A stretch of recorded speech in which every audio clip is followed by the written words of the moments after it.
A few weeks ago, I received an email from my cousin who lives in Israel.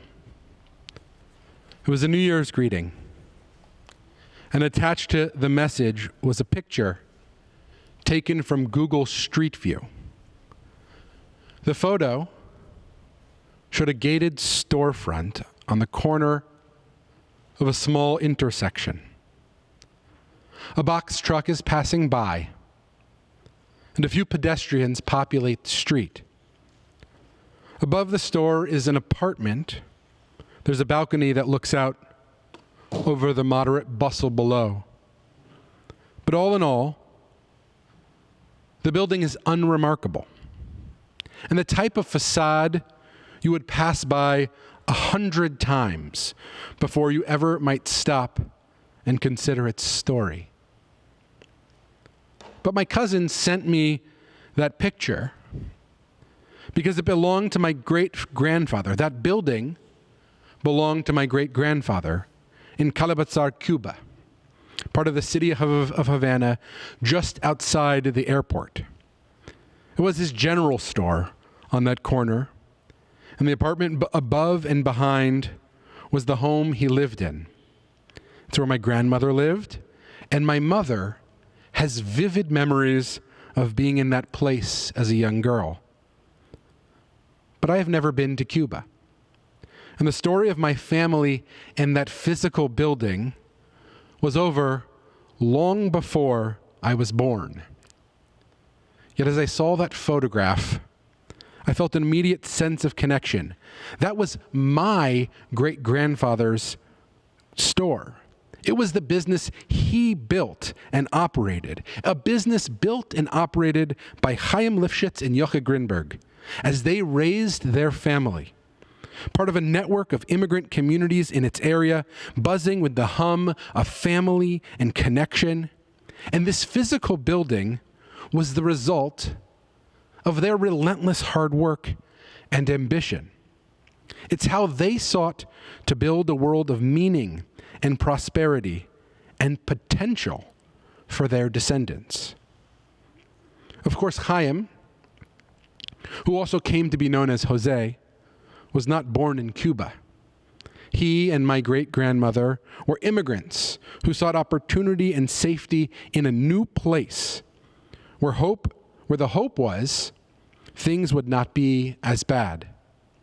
We know well the stories of Russian and Eastern European Jews in the early 1900s. In pursuit of the same sense of freedom and opportunity, they went everywhere. While some settled in places like Ardmore, Muskogee, and Tulsa, others, like my great-grandparents, ended up in Cuba.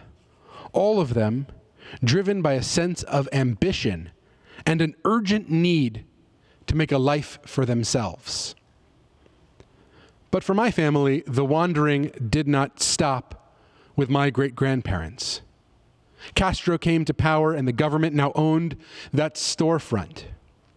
Prospects for prosperity became slim, and now it was my grandparents, Dora and Saul, who found themselves wandering, refugees searching for a home, and with them their two daughters, Rebecca and Rose. Of course, as Jews, these stories of displacement and relocation are not just from our history of the past century and a half. These stories are our central narratives. Abraham and Exodus, I need to say no more than those two words, and you will nod your heads knowing the great promise of Torah, the terms of covenant, and the dream expressed over and over again by human beings throughout the ages. Here's what people want more than anything else: no more wandering. That's what Deuteronomy promises. We will make it to the promised land, and there we will find stability, growth, and prosperity.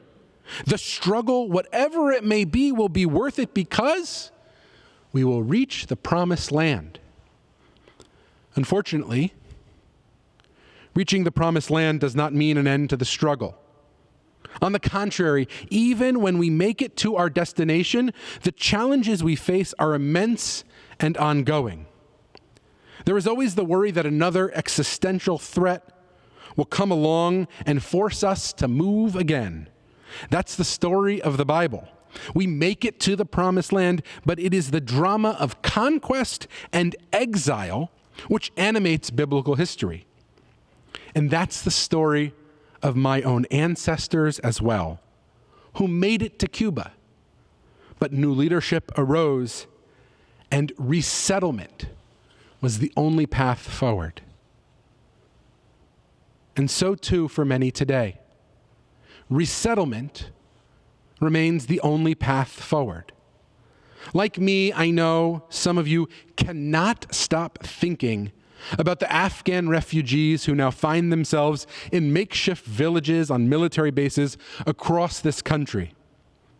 But efforts to support refugees and immigrants in this country were well underway long before this most recent crisis.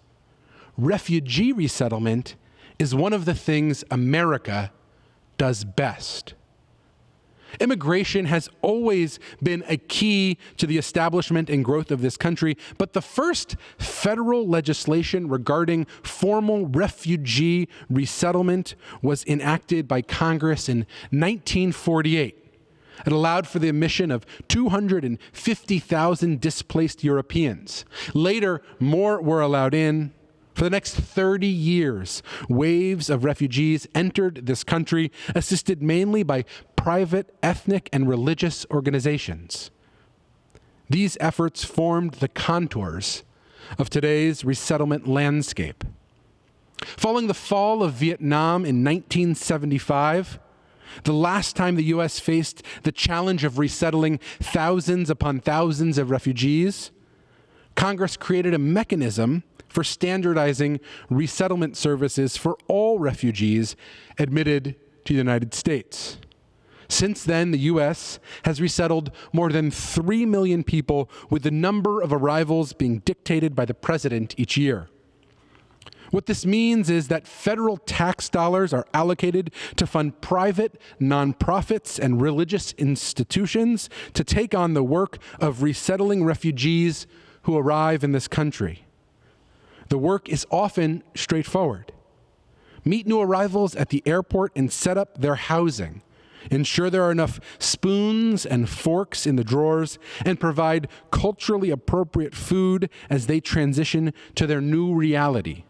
Help them enroll their kids in school and find employment. Do the critical work of helping new arrivals navigate this country. It is work beautifully designed for a synagogue community to undertake, and an opportunity for us to step forward in a new way. Credentialed by the State Department and the Federal Office of Refugee Resettlement, there is only one organization doing the work of official resettlement and placement in Tulsa. And until just recently, they were operating under the credential of an organization based in Oklahoma City.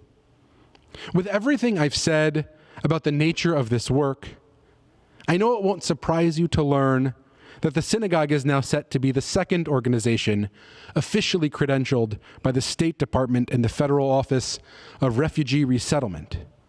6 months ago, we began exploring what it would look like to open our own office. Long before Afghan parolees were part of the conversation, we pointed ourselves in this direction. And we have garnered support at every step of the way.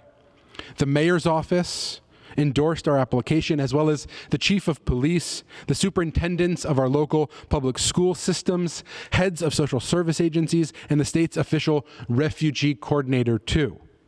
All these good folks believe it's a good idea for the synagogue to be involved in the work, and they were eager to officially throw their support behind our application. And of course, it was the leadership of our board of directors who saw the wisdom in this first. With this project on my desk, over the summer I was with my grandmother Dora for her 94th birthday. I've long known the contours of her life, And knowing her experience in contemplating our own planned efforts in this area of refugee resettlement, I asked her, Boba, how did you keep yourself going? What did you think about as you had to confront these significant transitions?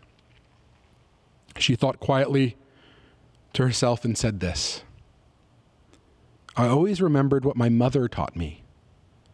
Give everyone a hand. When my grandmother had to decide what to pack and what to leave behind, she had in her mind, give everyone a hand.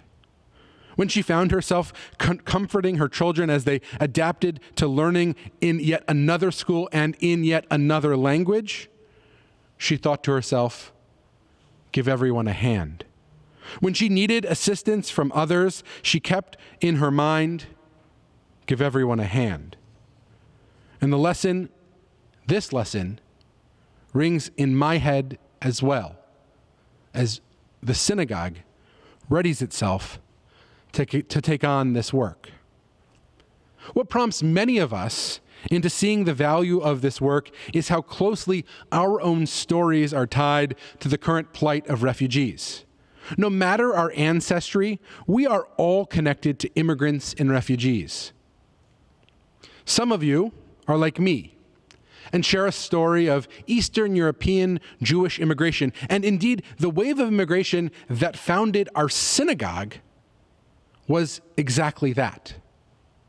But many of us have genealogies that are more complex than any single narrative can contain. Some of us have ancestors that were part of the land run, and others have ancestors who walked the Trail of Tears. Even most indigenous peoples in Oklahoma share a story of forced relocation. And because we share that story, we feel prompted to either correct the wrongs that were done to our ancestors or emulate the gestures of inclusion and assistance that were afforded to those who came before us. We want to resettle refugees because we see our story in them. You may be wondering, can we really do this? Isn't there someone else who is already taking care of the refugees? Well, indeed, there are other organizations engaged in this effort, but the work is perfectly suited to our ambition and our expertise. And the need for sensitive and skilled operators in this area is always present, now more than ever. The project of refugee resettlement provides an enormous but accessible set of volunteer roles for our community to fulfill. From welcome signs at the airport to navigating the particulars of enrolling in Social Security. Moreover, the work of refugee resettlement allows us to develop expertise and deploy those skills over and over again. Like every project at the synagogue, this will be a critical partnership between professionals and volunteers. We will employ a professional project director and caseworkers to staff this office. In addition, we have already become official partners of the Hebrew Immigrant Aid Society, HIAS, and we will join their network of affiliates across the country who partner together to do this critical work in the name of the Jewish community. And we will learn from those we serve over and over again. Not only can we do this, but we must do this. We must do this because it is the moral imperative of our moment. A refugee is someone who is unable or unwilling to return to their country of origin, owing to a well-founded fear of being persecuted for reasons of race, religion, nationality, membership in a particular social group, or political opinion. And while the people most presently in our minds right now are those fleeing Afghanistan, we cannot and should not forget the Yazidi children or the Rohingya mothers, Venezuelan dissidents, or religiously oppressed Ukrainians. Our moral responsibility is to answer this call. We have the muscle, we have the capacity We have the resources. It would be a sin to not use it to address this moral challenge. And that's what helps me understand our board's support. We began speaking about this work many months ago, long before C-17s took off from the Kabul airport, packed to the gills. Even when crisis was not unfolding, everyone instantly understood that this is something we had to do. I know what you're thinking. Won't this be difficult? And the answer to that question is most certainly yes. Not only will it be difficult, but it will also be scary. We are committing ourselves to helping others, and with that comes vulnerability and risk and plenty of unknowns. But it is in confronting difficult and challenging tasks that we find meaning and purpose in our lives.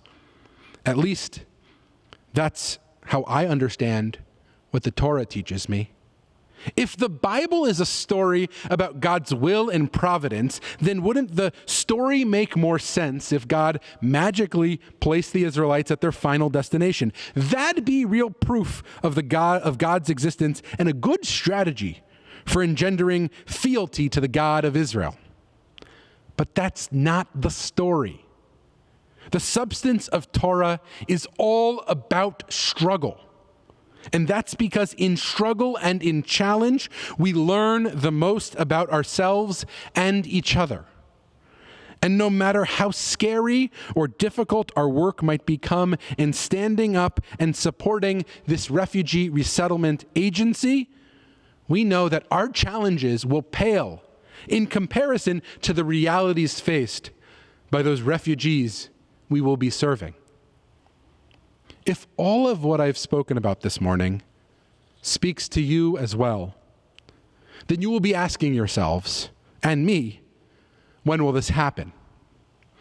And the answer is that now we need to be ready. I don't want to catch anyone by surprise when suddenly we look up and this is the work of our synagogue. But now we have to be ready to be called into action. Our partners at HIAS are working day and night on these issues and managing this crisis.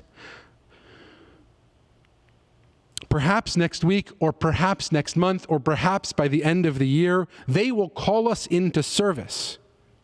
At one point this past weekend, it looked like 50 Afghan parolees might arrive in Tulsa under the auspices of the synagogue immediately. They would have been here before breakfast.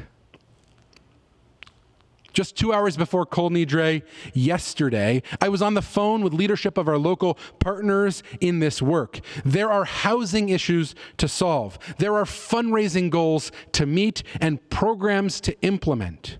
We are standing at the foot of Sinai. God will be calling out to us soon, and it is upon us to answer that call. Aleinu l'shabeach la'adon hakol. It is upon us, la'adon hakol. It is upon us to praise God. But it is also upon us to answer this call, to be part of this effort, to say yes to those in need and build this work and do it as best we can. When exactly will this happen? We don't know. But what is essential is that we are ready when the call comes. Help me with this prayer, that in one of the most significant moral challenges of our time, we will not fail. When we look back in history at the moment we find ourselves in, we will be called to account for how we acted, what we did, what we built in this moment, and we should hold ourselves accountable to our future selves and to our children and to our grandchildren. We have to be ready. We have to say yes. We have to offer what we can, and we have to do it like the immigrants and the refugees who came before us, in the most ambitious and wholehearted way possible. That is what is upon us. That is the challenge that is in front of us. That is the work that is ahead of us. Be with me as we answer this call. On this Day of Atonement, on this day in which we search inside of ourselves for meaning and direction, may we be called to see the stories of those who came before us as an inspiration for our actions in the year ahead. May we be pulled in to transformative work that answers the moral imperatives of our moment, and may we be ready to confront the challenges and struggle together. So may we be blessed, and let us all say, Amen, Amen.